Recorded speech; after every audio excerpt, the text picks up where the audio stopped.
Arizona. Well, what did you call there? We've not called it. We've not called. Yeah. This is what we've not called. We've not called Arizona, Arkansas, Florida, Iowa, Nevada, Maine. We just called Nevada. Just called Nevada, pardon me. Oregon, Washington, Wisconsin. There's one electoral vote, of course, in Maine. And Alaska closes in less than 45 minutes. Well, and Alaska certainly will be for Bush, and I believe the first 5 you named there will probably all go for Bush. Wisconsin looks like we have a good chance there. You've got an outstanding governor, Tommy Thompson. Governor Bush had been looking pretty good there, but that's a state that Republicans don't always win, as you know, on a national level, and that would be a great victory. Senator, it's Jeff Greenfield. You're looking at a popular vote that is almost dead even. You're looking at an electoral vote that is almost dead even. People always wonder when a race is this close, when a country in effect really is tied. What sort of mandate can a new president have when he wins, whichever one of these fellows wins, by such a small percentage? Well, I don't know that you would have a sweeping mandate, but I think that the attitude of the American people is we will come together behind the winner.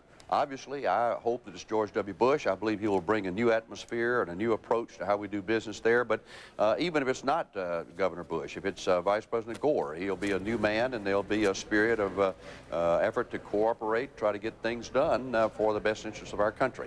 So while you may not have a sweeping mandate, it's going to be different in Washington. It's going to be different without Clinton in the presidency.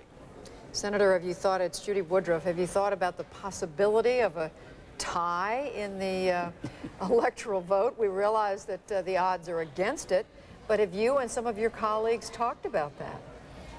Actually, we have not talked about it. I have seen some speculation about that in the media, the idea that I guess there could be a tie of 269 to 269. I don't believe that's going to happen. I still believe that Governor Bush will wind up getting somewhere in the range of 285 to 295, something like that. Trent Lott, explain to us the credibility that Governor Bush would have if he is elected tonight, coming to Washington, having run as an outsider. Well, unquote. Actually, unquote. Yeah. Well, that's happened many times before. That was true with Jimmy Carter. That was true with Ronald Reagan. That was true with Bill Clinton. And it'll be true with George W. Bush. But he'll bring a new atmosphere. I think he is going to try to bring us together. It'll be incumbent upon people like myself to work with him and to make sure that he understands how the Senate does business and that we understand what he really wants to achieve. I think we need to reach out to the Democrats and say, what can we do together for our country? I mean, Medicare reform, we need it. We know we need it. We've got to provide prescription drugs for our seniors that can't afford it. Let's quit trying to see what we can disagree on, and let's see if we can find 2 or 3 really big things. Churchill would want us to do that. He would say, find a few big things and focus on that. You know, we've got a lot to be proud of. The economy is good. We don't have a war right now in the world. We have balanced the budget. We are reducing the debt. We have cut taxes some, but we need to do more in that area. So we need to take that next step to deal with Social Security and Medicare reform, do some repairs to our defense that has been damaged by the last few years of the Clinton-Gore administration, and we need to do more in returning some of the tax dollars to working Americans. If we could just do those 4 big things, I think that would be really good for the country, and continue to pay down the debt and balance the budget. Speaking of reforms, given what still might happen tonight, do you think it is time really now to look at the Electoral College and do something about that, or are you content with this system? Well, we've talked about doing that in the past. I remember when I was in the House of Representatives years ago, probably in the 70s, we thought about it. There have been some scholars that have talked about how we maybe need to change that, but the person that wins with the Electoral College vote will probably say, this system works pretty well. Our forefathers did a pretty good job, and while I, have difficulty explaining even to my own wife why you could win the popular vote but lose the Electoral College vote and how that wouldn't be fair, I think the system still works pretty well. It has over 200 years, and before we change it, I think we need to be real careful and think about it long and hard. But I don't put it outside the realm of possibilities. I think you always need to ask yourself, Is this the best we can do, or should we consider changing it? All right. Senator Trent Lott, the Republican leader of the United States Senate, we thank you very much for joining us from The your majority home. leader, Judy. Did I say minority? No, you said Republican. No, you said Republican Republican, leader, but I I'm still sorry. like majority. All right, we'll call you majority. There's no reason not to call you that. Both the Republican Thank you leader very much, and the Judy. majority leader. Trent Lott, thank you so much Thank you. for joining us. We appreciate that. Bipartisanship already. Absolutely. We are keeping an eye as we go to a break on so many states that we just don't have a call yet on. And we're going to talk some more about that when we come back.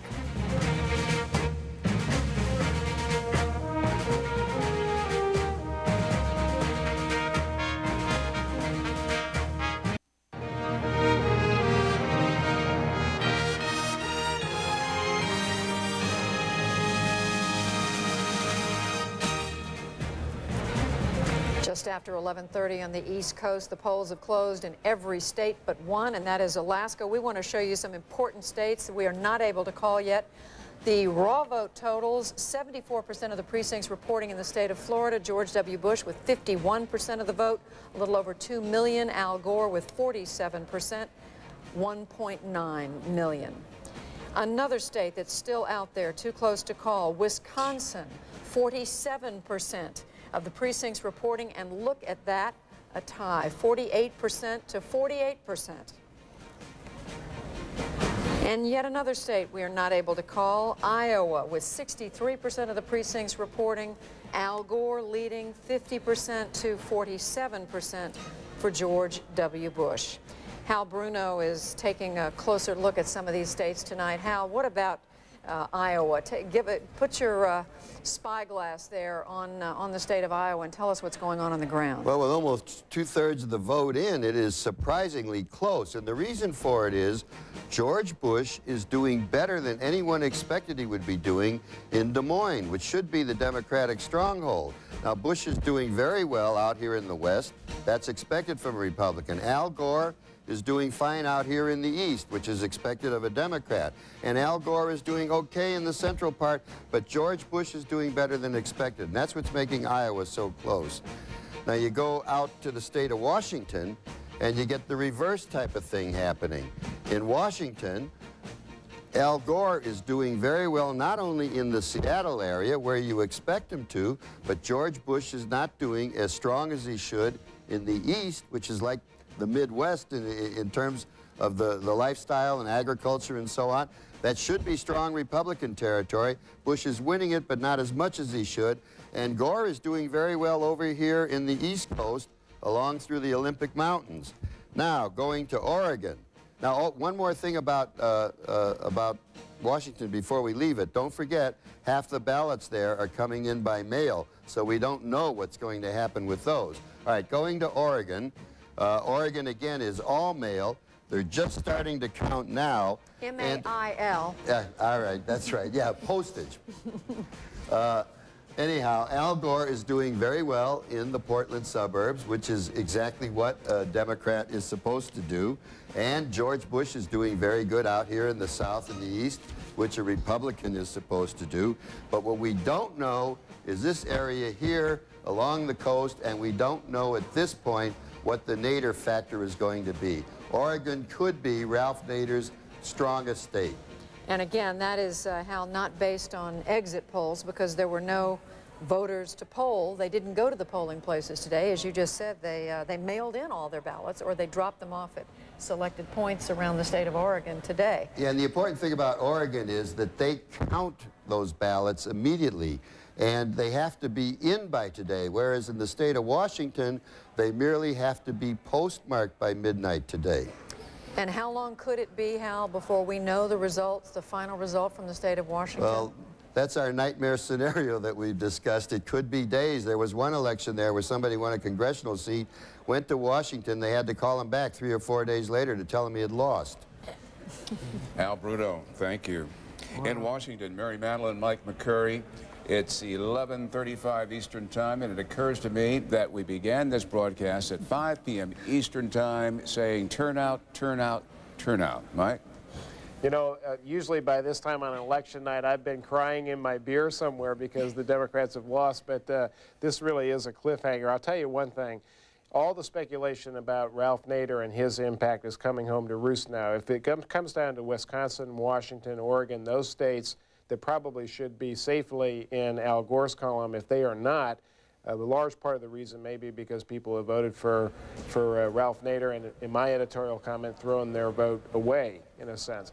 But if that is not the case, then really the story is going to be turnout, turnout, turnout. And Al Gore's campaign has worked very, very hard these last 72 hours. I sensed, in fact, that in a way Governor Bush's campaign was coasting to the finish line. They were, you know, they took a day off last Sunday. They acted like they had it in the bag. They put out a schedule for tomorrow that had the president-elect's schedule, and I think they took a lot for granted. The Gore people out-hustled them a lot of places. That's why we have a much closer election. Mary?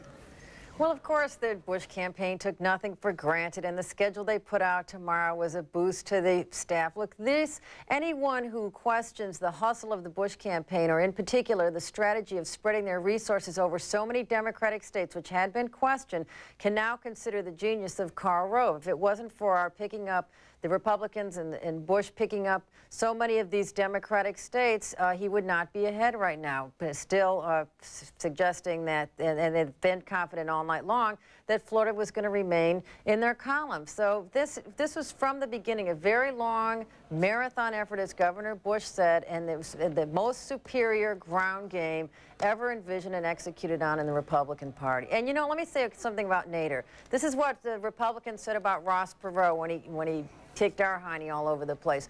Nader exists as a weakness of the Gore candidacy, as a segment, a very deep segment of the Democratic Party that hasn't been addressed in the Clinton administration. And ironically, Gore moved to the left to try to meet the demands of that segment, but turned off, it looks like, some independent voters. But no, that's not true. Nader exists as a figment of someone's imagination that somehow or another there was not a difference between Gore and Bush. There were very serious differences about how either of these candidates would populate a federal government, the kinds of policies they would pursue, and if anything, we didn't spend enough time talking about the substantive differences between these candidates, which would, I think, it made a big, big difference in the way some of those Nader voters reacted with their votes today. You know, you can't.